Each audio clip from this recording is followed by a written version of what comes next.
कुछ कहानियां ये नहीं पूछती कि कौन सही था और कौन गलत। वो एक मुश्किल सवाल पूछती है, अगर आप उस जगह होते तो क्या करते। ये कहानी भी वैसी ही है। आइए जानते हैं एक बेटे की जिंदगी, कमल की।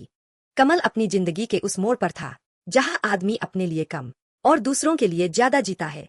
एक प्राइवेट नौकरी, हर महीने की फिक्स सैलरी और उससे पहले कटने वाली ईएमआईज। उसकी पत्नी मायरा थोड़ा बहुत कमा लेती थी, घर में हाथ बंटाने जितना, लेकिन पूरा बोझ उठाने जितना नहीं। उनका बेटा आरव अभी उस उम्र में था जहां बच्चे सवाल नहीं पूछते, बस सब कुछ देखकर सीखते हैं। कमल जानता था अगर वो डगमगाया तो सब कुछ हिल जाएगा।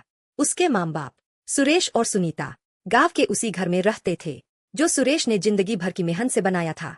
ना कोई बड़ी बीमारी, ना कोई अचानक हादसा, बस बुढ़ापा। शरीर थक चुका था, हौसला अभी जिंदा था।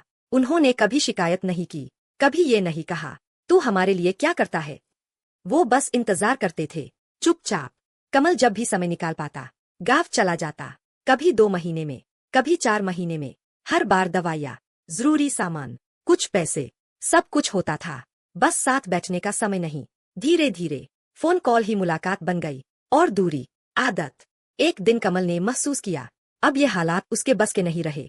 अगर वो नौकरी छोड़े तो पत्नी और बेटे का भविष्य डगमगा जाएगा, अगर दूर रहे तो माँ बाप अकेले पड़ जाएंगे। तो उसने वही किया जो बहुत से लोग करते हैं, उसने एक केयरटेकर रखी।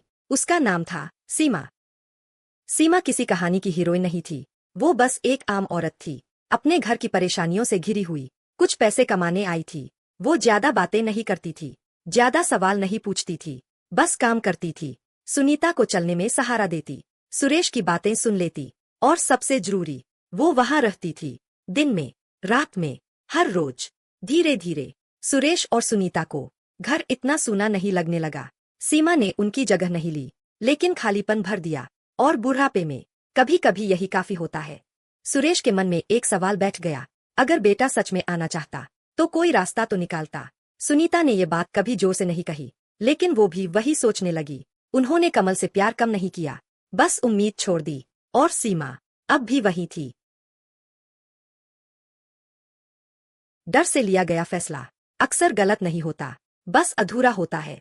सुरेश और सुनीता ने तय किया कि अपनी कमाई से बनाई जमीन का एक हिस्सा सीमा के नाम कर देंगे, ना लालच से, ना गुस्से से, बस इस डर से कि कल कोई न बचे। सीमा सुनकर घबरा गई, वो पीछे हट गई। लेकिन बूढ़े लोग जब भावनाओं में फैसला लेते हैं तो ज्यादा तर्क नहीं करते। एक रात सुरेश की तबीयत अचानक बिगड़ गई। कमल सब छोड़कर दौड़ा, मायरा और आरव साथ थे। जब सुरेश ने अपने बेटे को देखा तो कुछ भी कहने की जरूरत नहीं पड़ी, आंसू अपने आप आ गए। उस वक्त उन्हें ना जमीन चाहिए थी, ना देखभाल, उन्हें बस अपना बेटा चाहिए था। सुनीता चुपचाप रो रही थी। कमल समझ गया था वक्त बहुत कम बचा है। सुबह हुई, सब लोग वही थे, लेकिन घर पहले जैसा नहीं था।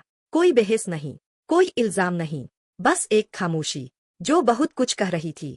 अब सवाल ये नहीं है कि कौन सही था, सवाल ये है क्या कमल गलत था अपनी जिम्मेदारियां निभाने के लिए। क्या उसके माँ बाप गलत थे साथ चाहने के लिए, या फिर जिंदगी ने सबको थोड़ा थोड़ा तोड़ दिया। अगर आप कमल की जगह होते तो क्या करते। कभी कभी लव एंड रिस्पॉन्सिबिलिटी एक दूसरे को समझते हैं।